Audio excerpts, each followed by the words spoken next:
I remember at one point he was saying he didn't want the padded desk. He just wanted a regular desk. I did not want that. In the end, the foam was attached to an actual desk. It landed somewhere between what he wanted and what we thought we were providing, which was, you know, total protection. I'm Ari Aster, and I am apparently going to be breaking down some scenes from my movies. No, they're your streets, Sheriff. They're your streets to keep safe. And where is your mask?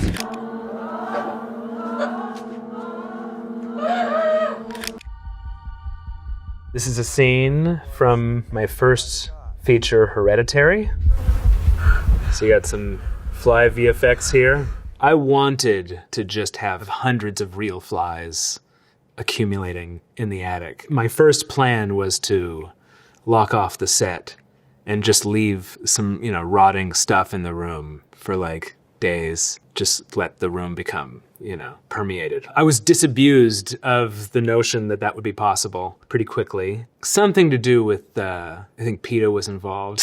Fly wranglers are hard to come by. But we actually did, I did hire somebody to catch flies. And so we did let some flies into the room, but they didn't get very, it didn't do much. It just made the room unpleasant to be in.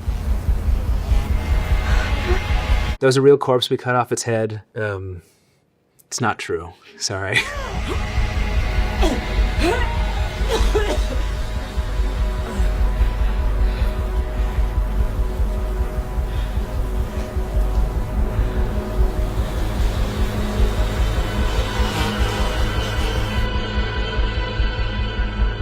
really, Agamemnon had no choice. Clytemnestra is driven by revenge. I will say, I was kind of surprised by the time the film came out and people were telling me that the clucking was effective, because while we were shooting this, I just kept thinking like, this is not gonna fucking work. This is so silly.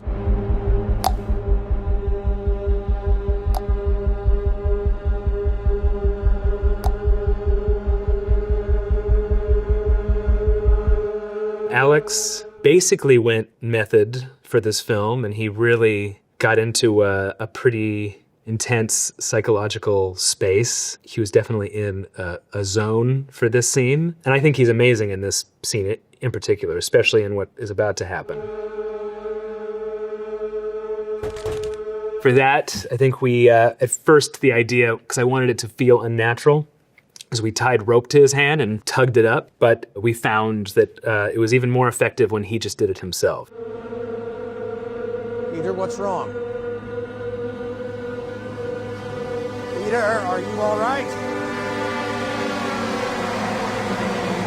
That push-in ended up working. I wasn't sure if it would, where we cant it off axis as we push in. There's a bit being done here with makeup with his lip and his eye, which we kind of artificially opened beyond what would seem natural. The rest of what we're seeing here is Alex just acting very well. Him going almost purple is not makeup, that's him. Peter, what are you doing, man? In order to get that effect, we did that backwards. So had him press his face into the desk and then pull it back quickly. This, he actually did go into the table. I think his nose would be right around there. This is a padded table, so we put foam on the top to protect him, but I hadn't thought of the fact that, you know, beneath the foam is still a table, so it's still solid beneath the foam. I think he did, unfortunately, hurt his nose, which was obviously not intentional. I don't think any permanent damage was done. I remember at one point he was saying he didn't want the padded desk. He just wanted a regular desk. I did not want that. In the end, because the foam was attached to an actual desk, it landed somewhere between what he wanted and what you know, we thought we were providing, which was, you know, total protection.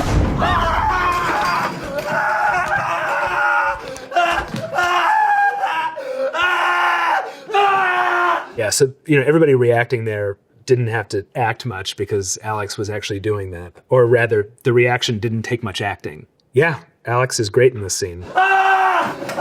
He really gave it. I did write backstories for all of these characters, more than I ever have done since. I went a little crazy with the backstories, wrote like these 20-page biographies for each character. But with Alex, it was mostly us just talking about life and family and our own histories and just closer to therapy. Do we want to let him finish screaming? Yeah, there it is.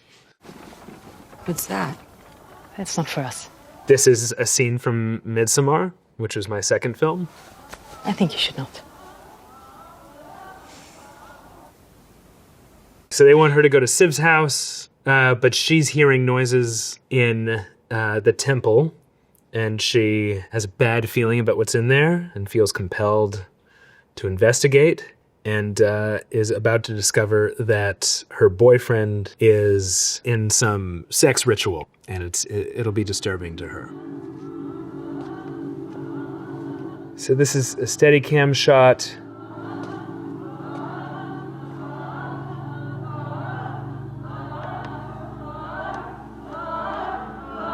Nice to have the light from the keyhole illuminating her eyes.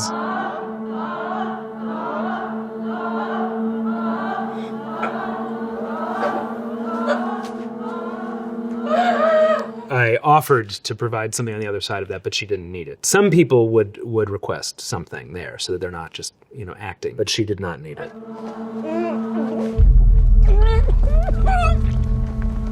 So here again, we have a Steadicam shot. They have sort of an empathy-based language. They are all kind of like a hive mind. And so the idea was to have them kind of move in all together at once to support her and kind of whisk her away. Here we drift in. Nice to have the door framing this. Here we move into handheld, which is the only time we do this in the film. I try to only kick into handheld when the scene itself is kind of off balance.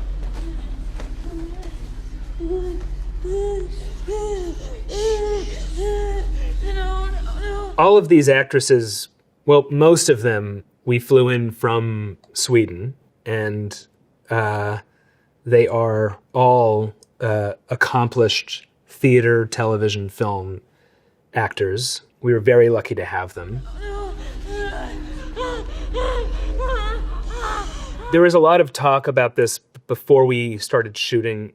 Florence is not like a big crier, and she was very nervous about even taking on the part because she was just worried that she wouldn't be able to do these scenes. And by the time they came around, I don't know what she had done to prepare, but she was very ready. She was able to launch into this stuff. Whatever she was worried would be inaccessible to her was not.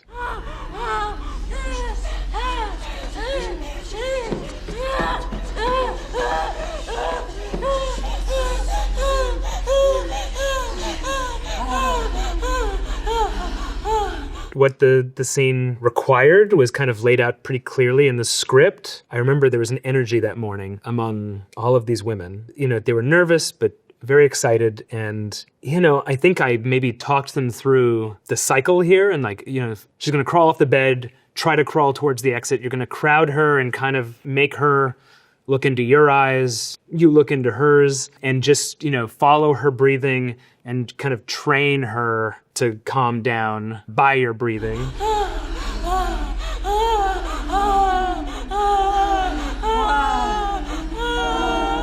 And then the way that they launch into the crying is really strong and really moving to me and scary and strange. And I'm very proud of this scene, and I'm really proud of this cast. I think they are amazing.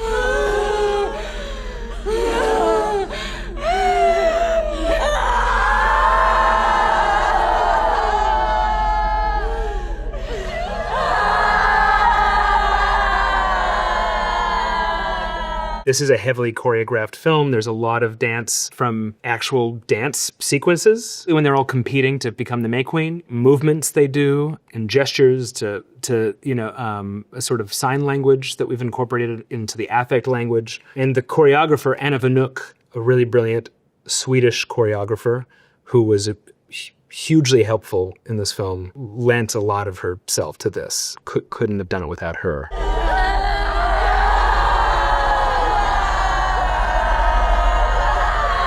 So I think altogether, we probably did It wasn't many. It was maybe 3 or 4 takes altogether because at a certain point they're just sapped.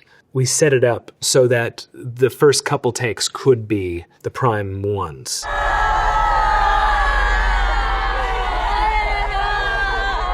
I'm pretty sure I was in the operator's ear there to move closer and then to move out, which is how we have that pullback. Their screaming there is meant to synchronize with the moaning, screaming that's happening in the sex ritual in the next scene. So we keep that tempo going over the cut. I really love this scene, and I really love these actresses. And then just the spillover. 200-300 construction jobs ongoing. This is from my new film, Eddington. This scene is one of the first scenes in the film, and it's the first time we will meet the mayor of Eddington, played by Pedro Pascal. We've just been introduced to Joaquin Phoenix's character, Joe Cross, who's the sheriff of Sevilla County. He's about to walk into frame. You just let these guys build this whatever, this data complex, and then they up and close it down for whatever reason. We just gotta eat that? No, there's clawbacks on everything. They're talking about a hyperscale data complex that's tied to AI and how they can get that through and make it happen. Gross receipt taxes, pay back property. There's no wishing tech away. Whether we jump on the boat now or get bulldozed, these guys, they're bringing an actual infrastructure for a real future, a real future. I like what this neon sign does for the scene. It casts both of them in red light. This was an empty building that was not safe to even really stand in, and so we had to fortify the building itself and then and build the whole thing from scratch. One thing about this set that unfortunately is not clear in the film is we had a mural painted all across the bar that depicted the history of Eddington, and Ted Garcia's family, the Garcia family, has deep roots in Eddington. I just didn't anticipate how dark all the scenes would be, and the fact that that mural is like completely invisible. So anyway, that's some work that, you know, just kind of went out the window. Can we count on your yay tomorrow? What is the problem? Well, he's outside. I had to lock the door to keep him outside. It's been a whole hour like this.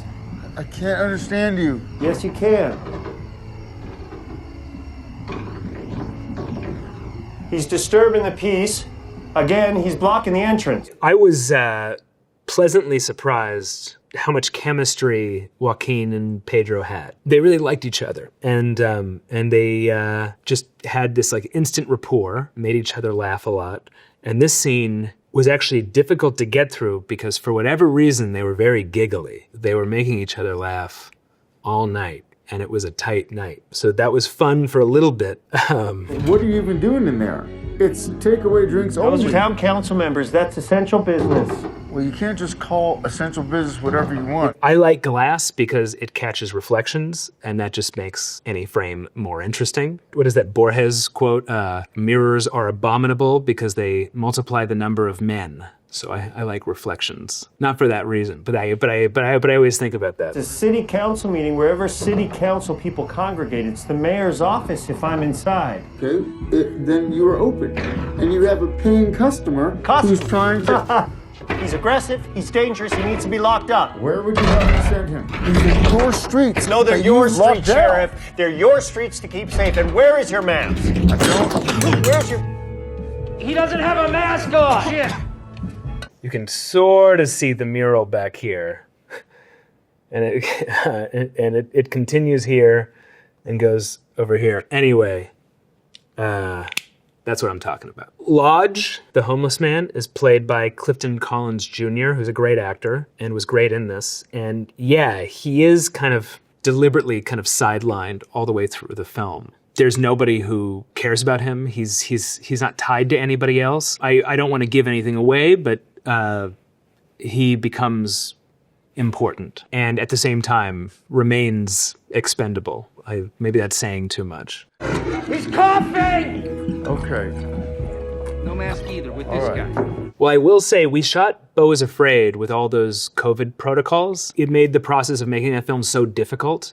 Even certain things like actors could not be within 3 feet of each other for longer than 15 minutes cumulatively over the day. And you'd have somebody with a stopwatch, so every take that, it goes 4 minutes and actors are, within that bubble. Like, that's, okay, you've got 11 minutes now over the whole day, and then it's over. This would have been a perfect movie to make in 2021 when we made Beau, because everybody was masked up. Anyway. He's also got a Young Guns 2 poster, and I think that says a lot about Ted. Up here, you've got winners of the Miss Fiesta competition. It's a beauty competition. I'll tell you what, this is the kind of thing that I would do myself, that me and the art team would do. But the Truth or Consequences Museum, and we shot this film in Truth or Consequences, New Mexico, had an exhibit for the past winners. Those were just priceless. So we actually borrowed those from the museum. Well, yeah, the scene continues, but you're going to have to buy a ticket and go watch it.